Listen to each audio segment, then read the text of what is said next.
देहरादून में धामी कैबिनेट की बैठक होने वाली है। कई अहम प्रस्तावों पर मोहर लग सकती है। पंचायतों के चुनाव का भी प्रस्ताव आ सकता है। त्रिस्तरीय पंचायत के लिए आरक्षण को मंजूरी मिल सकती है। तो देहरादून में धामी कैबिनेट की बैठक में पंचायतों के चुनाव पर अहम प्रस्ताव आ सकता है। ये बड़ी खबर आपको बता दें, त्रिस्तरीय पंचायत के लिए आरक्षण को मंजूरी मिल सकती है। दरअसल प्रदेश में हरिद्वार जिले को छोड़कर अन्य 12 जिलों में 15 जुलाई तक त्रिस्तरीय पंचायत चुनाव होने वाले हैं। इसके लिए आज कैबिनेट में संशोधित अध्यादेश का प्रस्ताव आ सकता है। सरकार ने पंचायत चुनाव 15 जुलाई तक कराने के हाईकोर्ट में शपथ पत्र दिया है। ऐसे में अगले 45 दिन के भीतर पंचायत चुनाव कराए जाने हैं, जिसे देखते हुए पंचायतों में प्रशासकों का कार्यकाल 6 महीने के बजाय अगले 1.5 महीने तक बढ़ाया जा सकता है।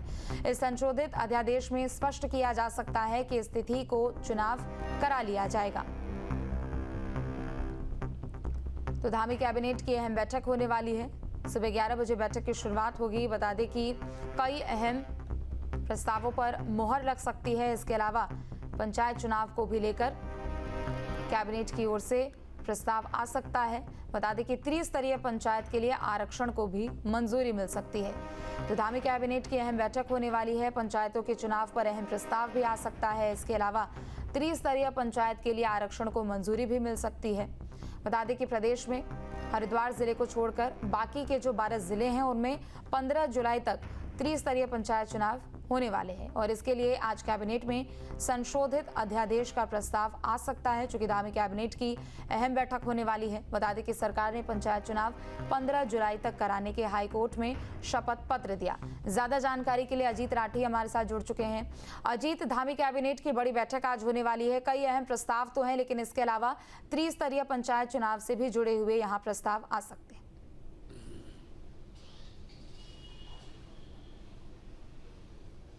जी, वैसे तो कई महत्वपूर्ण प्रस्ताव आने की आज उम्मीद है। विभागों ने अपने अपने प्रस्ताव कैबिनेट के लिए भेजे हैं, लेकिन मुझे लगता है कि सबसे बड़ा इशू आज त्रिस्तरीय पंचायत चुनाव का होगा, क्योंकि आरक्षण के अध्यादेश को, उनके संशोधित विधेयक को, पंचायती राज एक्ट के जो संशोधन का जो विधेयक था उसको दोनों राजभवन पिछले दिनों मंजूरी दे चुका है।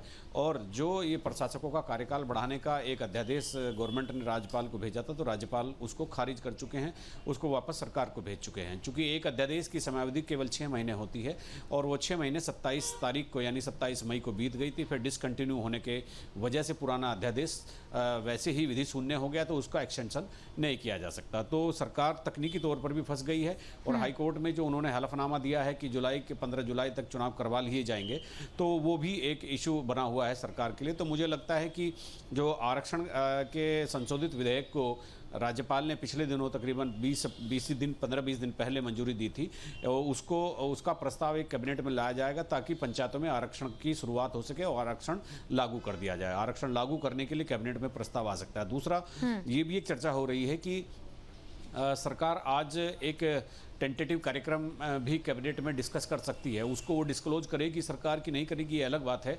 लेकिन कौन कौन सी तारीखों में चुनाव करा लिए जाए, क्योंकि शासन स्तर पर जो पंचायती राज सचिव चंद्रेश यादव है, उनसे 2 दिन पहले जब न्यूज स्टेट की बातचीत हुई तो उन्होंने बताया था कि उन्होंने इस बात के संकेत दिए थे कि हम चुनाव कराने जा रहे हैं। तो प्रशासकों का कार्यकाल बढ़ाने की अड़चन के बजाय चुनाव कराना मुनासिब लगता है। लेकिन सरकार एक राहत लेकर के चलना चाहती थी कि अगर प्रशासकों का कार्यकाल 6 महीने बढ़ जाता है और मान लिया जुलाई में बहुत बारिश होती है, चुनाव नहीं हो पाते, तो हम अगस्त के मिड में, अगस्त के लास्ट में चुनाव करा सकते हैं। लेकिन राज्यपाल ने ऐसी कोई गुंजाइश नहीं छोड़ी है, तो चुनाव तो अब इनको जुलाई में ही कराना पड़ेगा। तो हलफनामा भी है और राज्यपाल जो अध्यादेश इनका वापस लौटा चुके हैं वो भी है। तो दोनों चीजें अपनी अपनी जगह खड़ी है। कैबिनेट में बहुत सारे प्रस्ताव होंगे, लेकिन मुझे लगता है पंचायत आज एक बड़ा इशू होगा। जी बिल्कुल, त्रिस्तरीय पंचायत चुनाव को लेकर तो ये एक बड़ा इशू है। और चूंकि आप कल भी जानकारी दे रहे थे, तो आप बता रहे थे कि प्रशासकों की नियुक्ति को लेकर, उनके कार्यकाल को लेकर चर्चा हो सकती है। लेकिन इसके अलावा क्या स्वास्थ्य विभाग से जुड़े हुए, शिक्षा विभाग से जुड़े हुए कौन से ऐसे प्रस्ताव होंगे जिस पर कैबिनेट की मोहर लगेगी?